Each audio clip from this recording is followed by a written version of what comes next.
Salam bahagia, Namo Buddhaya. Anak-anak, pernahkah kalian mendengar tentang tradisi ritual?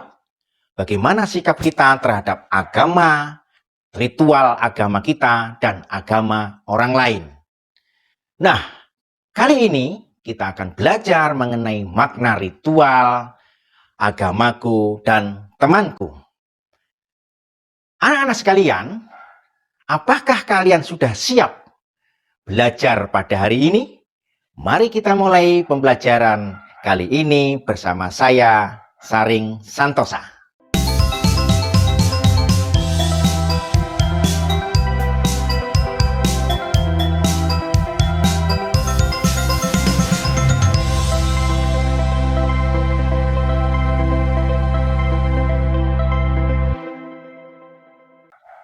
Antara tradisi dan agama Buddha harus kita pelajari, dan agama Buddha sangat toleran terhadap tradisi dan adat istiadat orang lain. Buddha menasihatkan agar umat Buddha tidak mempercayai begitu saja sesuatu yang sudah menjadi tradisi atau adat istiadat. Namun demikian, harus diuji kebenarannya atau ehipasiku. Menurut Dhammananda dalam bukunya Keyakinan Umat Buddha, jika tradisi itu masuk akal dan mendatangkan kebahagiaan bagimu dan orang lain, maka lakukan tradisi dan adat tersebut. Kalamasuta. Umat Buddha tidak melekat pada praktik-praktik upacara yang memungkinkan jika kita lakukan pasti selamat. Hal ini akan terjadi salah persepsi yang menyebabkan silabata paramasa. Artinya bahwa kemelekatan terhadap upacara-upacara atau tradisi, terdapat anggapan masyarakat bahwa tradisi Tionghoa adalah tradisi agama Buddha. Padahal justru agama Buddha yang memiliki toleransi yang sangat besar terhadap akulturasi budaya dan tradisi. Sehingga bila tradisi bisa sejalan dengan ajaran yang baik, akan memiliki nilai-nilai keindahan yang tinggi. Agama Buddha tidak menentang selama tradisi itu memberikan kebahagiaan, manfaat, dan sesuai dengan nilai-nilai budaya, bakti, budi pekerti, tata krama, dan keharmonisan keluarga. Selama tradisi itu tidak merugikan, menyakitkan, atau membuat masalah bagi semuanya, tradisi harus dengan pengertian yang benar, karena tradisi tanpa pengertian kosong adanya. Tradisi dengan pengertian yang benar akan berjalan dengan hikmat dan terasa nuansa spiritual dan manfaatnya. Tradisi Cengbeng. Cengbeng juga dikenal sebagai Hari Semua Arwah, festival bersih terang, festival ziarah kuburan, hari nyapu kuburan, dan hari peringatan musim semi.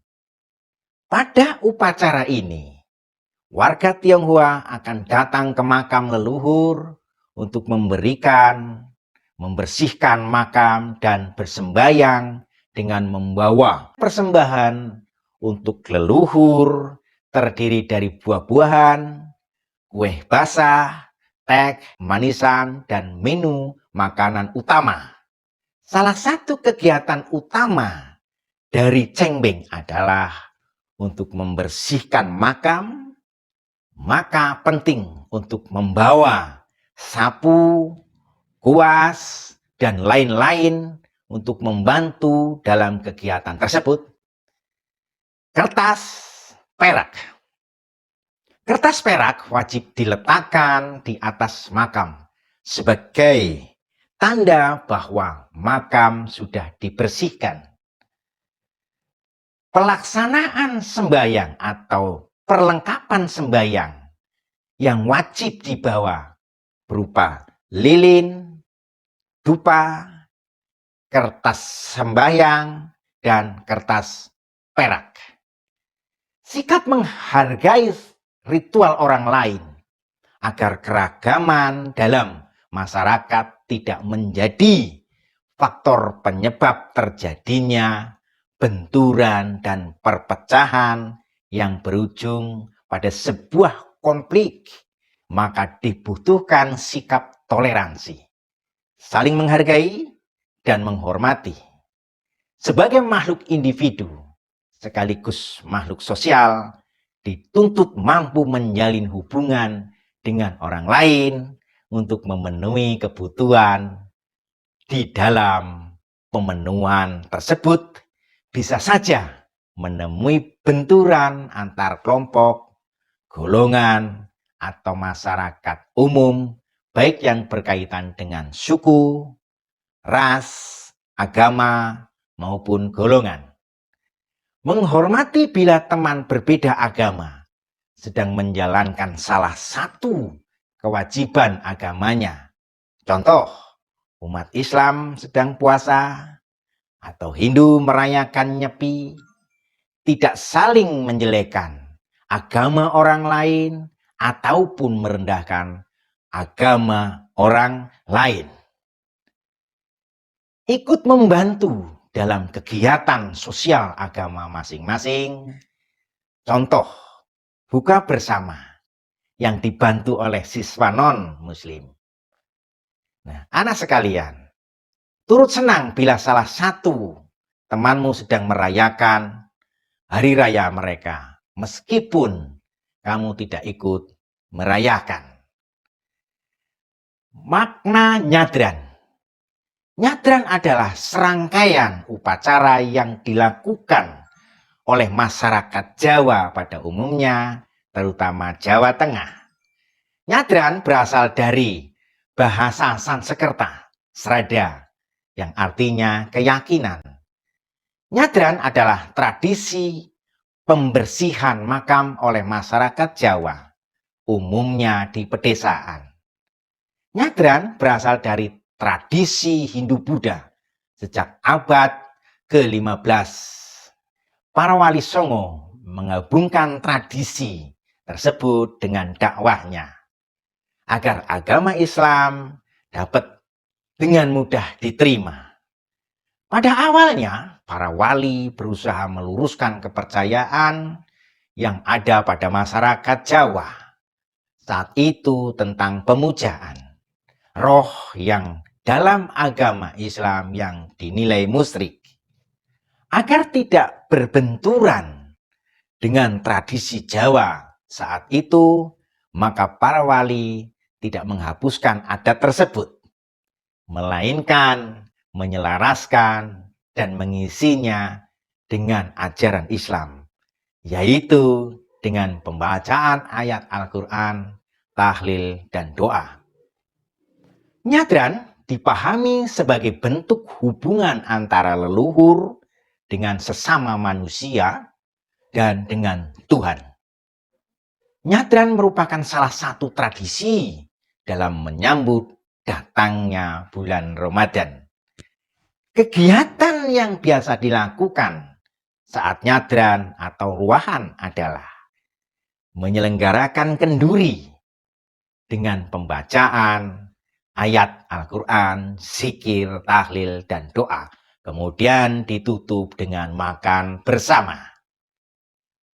Melakukan besik artinya pembersihan makam leluhur dari kotoran dan nerumputan.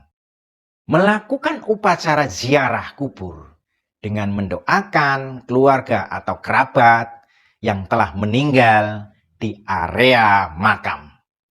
Kemudian, patidana.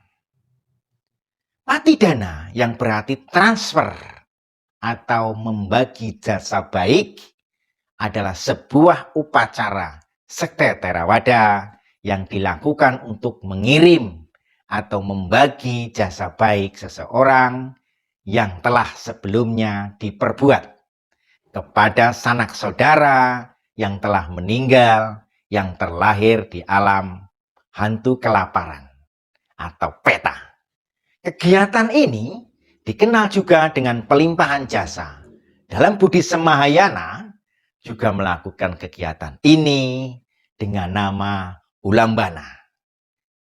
Buddha berkata, hadiah terbesar yang dapat dipersembahkan seseorang kepada leluhurnya yang telah meninggal dunia adalah melakukan tindakan jasa dan melimpahkan jasa yang telah diperoleh ini kepada leluhurnya. Pelimpahan jasa atau dalam bahasa Pali sering disebut dengan patik dana, merupakan hal yang tidak asing lagi dilakukan di kalangan masyarakat Buddhis. Simpulan, menghargai ritual tradisi agama Buddha dan agama lain tidak datang dengan sendirinya, namun berasal dari niat kita yang ingin hidup rukun bersama. Oleh karena itu, sikap menghargai tidak terbatas dari contoh di atas, namun juga dapat berasal dari kejadian sehari-hari yang kita sendiri tidak sadar. Maka dari itu, haruslah mengembangkan sikap-sikap menghargai dan aplikasikan di dalam kehidupan sehari-hari. Sebagai refleksi, nah, apakah kalian sudah memahami materi tradisi ritual? Jika belum, silahkan baca materi kembali dan tonton ulang videonya. Setelah itu kerjakan aktivitas latihan dan penilaian. Jika sudah selesai, silahkan lanjutkan membaca dan menonton video berikutnya. Semoga semua makhluk hidup berbahagia. Sadu, sadu, sadu. Terima kasih.